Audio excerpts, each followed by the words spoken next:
Hi, everyone. Welcome to week 3. I can't believe we're at almost the halfway point in this course. It's going by so quickly. Um, I was really touched by the responses we had to the week 2 discussion. Welcome to Holland. As I had said in my introduction, it's not a new video, but I find whenever I offer it as a point of discussion in a course, it really seems to hit home with people, and I think helps us to understand a little bit more from a family perspective. And I know that there are a few of you out there in the course that have this family perspective. So I hope this was as powerful a video and a discussion for you as it was for me. So I really do appreciate all of your work. With regard to the week 2 accommodations and modifications assignment, I know that accommodations and modifications can be really tricky to have conversations about. Even people who have a lot of experience in special education sometimes get tangled up with accommodations and modifications. And like I wrote to many of you in your comment, as a comment from me, the big idea I keep in my head with accommodations and modifications is that accommodation changes the how something is done. So accommodations and the word how come right into my mind. And modifications change the what is being taught. So if you keep that how and that what in your mind, sometimes it can help give you a little bit of a test when you think about accommodations and modifications. One other thing with assignments, just a little reminder, please make sure that for all assignments, you always read the rubric first before you do the assignment.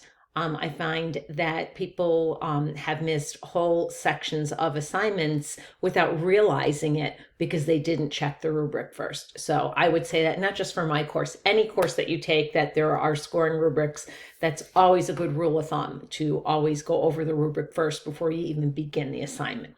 So let's move on to week 3. In week 3, we're going to be talking about specific learning disabilities and the disability categories of visual and hearing impairments, and also deaf blindness. And we're going to talk a little bit about speech disabilities and speech and language impairments as well.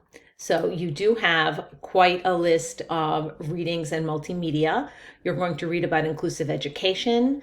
You're going to read about deaf culture. You're going to look at some facts about language impairments. I'd also like you to watch a few videos. We have a TED Talk, Dan Habib, who is a filmmaker. If you Google him, you'll see that he's his films about his son Sam are fabulous if you ever have an opportunity to watch them. And then also some videos about deaf and hard of hearing students and adaptations for students with visual impairments, and also different types of learning disabilities.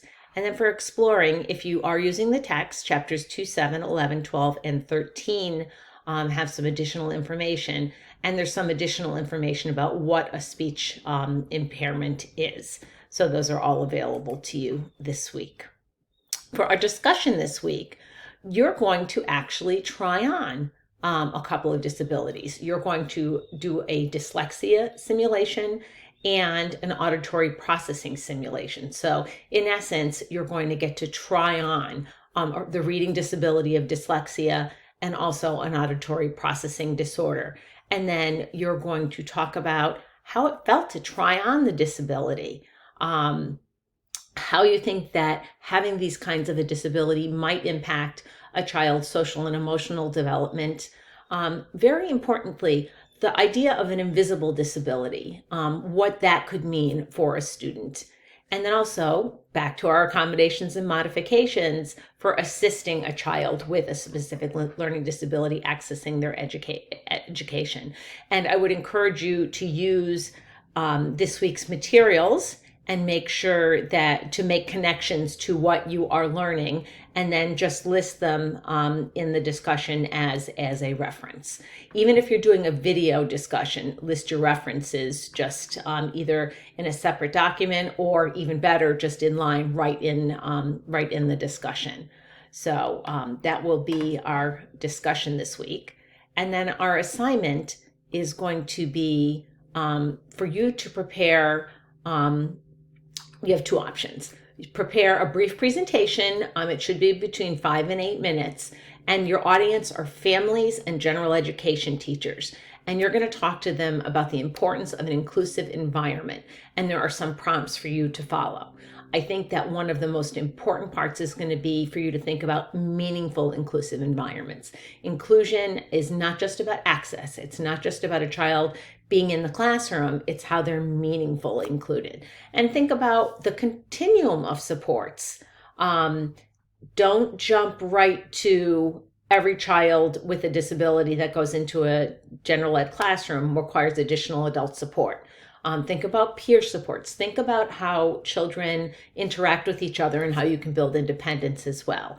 And again, make sure that you connect with information from the resources I've given you and any research that you've done on inclusion on your own, and use them to support your thinking. So you can either do that presentation, or you can develop a poster or a handout for families and general education teachers.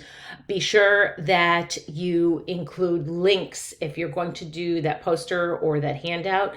Make sure you include links that families and teachers can access if they want to do their own exploration. I would encourage you too that if you're doing the presentation, you can tell families about where they can access them, or you can, if you're using PowerPoint, put them up on the screen saying, you might want to, go to this place to learn more about this.